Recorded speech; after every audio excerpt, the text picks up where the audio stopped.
Okay, this is a book review. Here's a book I'm reviewing. It's called Tools of Titans by Tim Ferris. And Tim Ferris, I like him in some ways. In other ways, I think he's kind of a BS artist jerk. So what I like about him, I admire the guy because, he's not that bright. He doesn't have any great talent, but except he's the master of marketing and he's got a likable personality. He gets all these celebrities to talk to him, and that's not easy to do. And the book, like I said, it's kind of a bathroom book. Each chapter is only a couple pages long. The print's big. There's a lot of space between the paragraphs. So I like to always be reading something in the bathroom, and you can plow through these books because each chapter is only about 3-4 pages. You can get through it pretty quick. Most of it is fluff. Most of it is sort of contemporary celebrities, some old celebrities, but usually I like old celebrities better.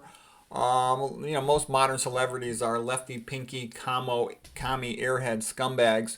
But, anyways, what else did I learn about him? So, learning marketing is the most valuable thing you can learn from this guy.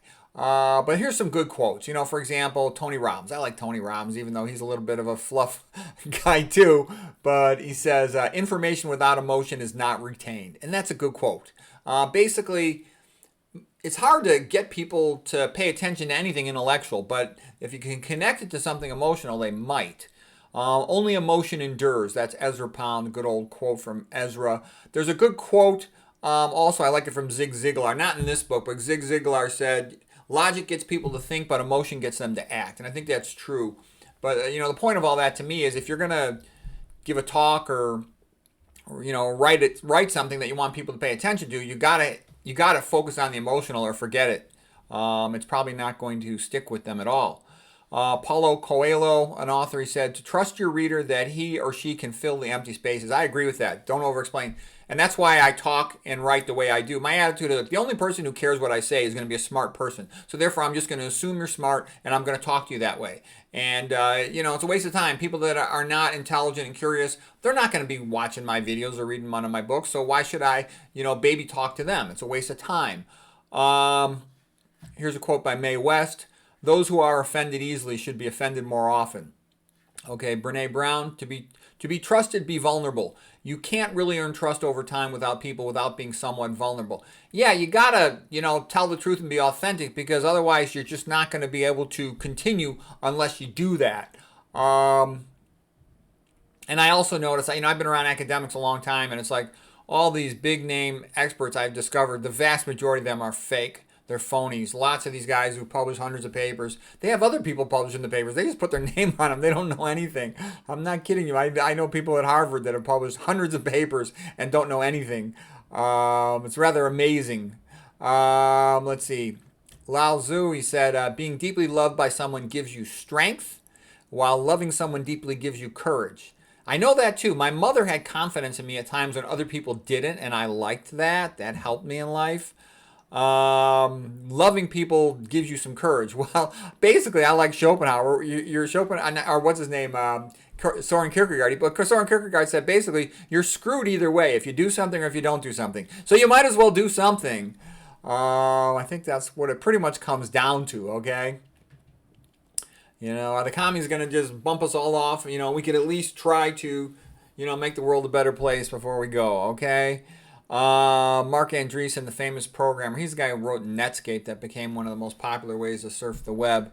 He said, to do original work, it's necessary to believe in something that few other people believe. Yeah, you got to have something unique. That's what makes it original. So it's a bit of a tautology there, but I still liked it.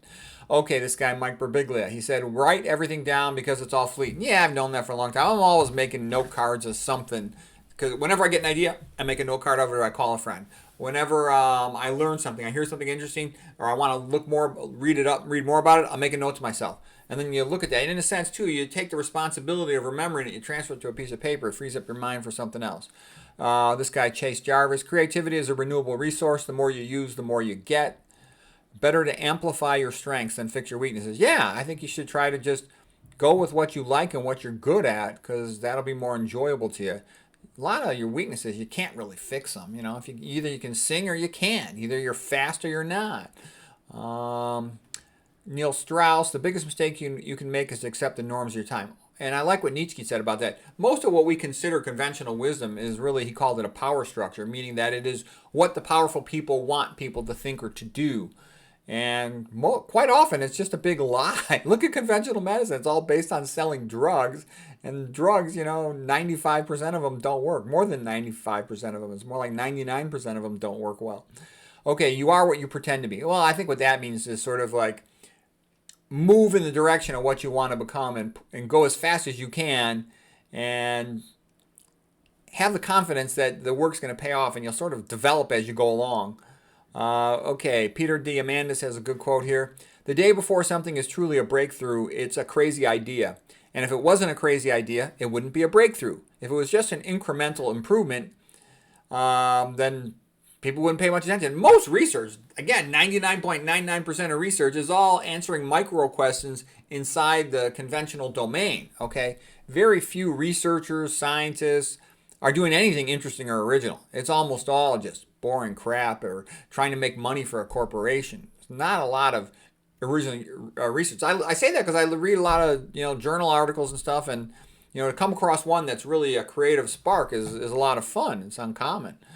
Okay, Lin Yutang quote: "The wisdom of life consists in elimination of the non-essentials." Yeah, that's a little bit like that other quote: "Resources are the enemy of creativity," from Inside the Score. So the point of it is, you gotta simplify your life. You just never have time. There's always something trying to pull on our time. And also, I said that's one of the reasons why I stayed with my wife is that, even though I don't got that much in common with her, she works a lot, etc., etc., she's like a good secretary for me. She knows what I want to do is sit down and write books and make YouTube videos. So I give her the money to pay the bills, and then I'm free man, and I can do all this stuff. Otherwise, even though I miss my old house, if I had stayed with the old place, or got a new woman, then I would not have any time to do anything. So, there's always 6 of one, half dozen of another. There's just not time to do everything you want. I'm jealous of Ben Franklin. He got rich by 38 years of age, so he could spend the rest of his life doing whatever he wanted. Most of us have to work. We got bills to pay. We got kids in college. Okay, last quote here. Tim Ferris. "If I'm not feeling hell yeah about something, then I say no." Pictures of a shirtless man with an animal tend to get lots of clicks for anything on the internet. He also had a good quote: "The fastest way to improve intellectual performance is improve physical performance." So anyways, for just kind of a fun book, and again, you always want to be reading something. You get ideas from it. This Tools for Titan. I thought it was a pleasant book. What would I give it? I give it maybe about 2.5, 3 stars out of 5. It's not great, but the habit's a good idea of reading. Okay, fair enough.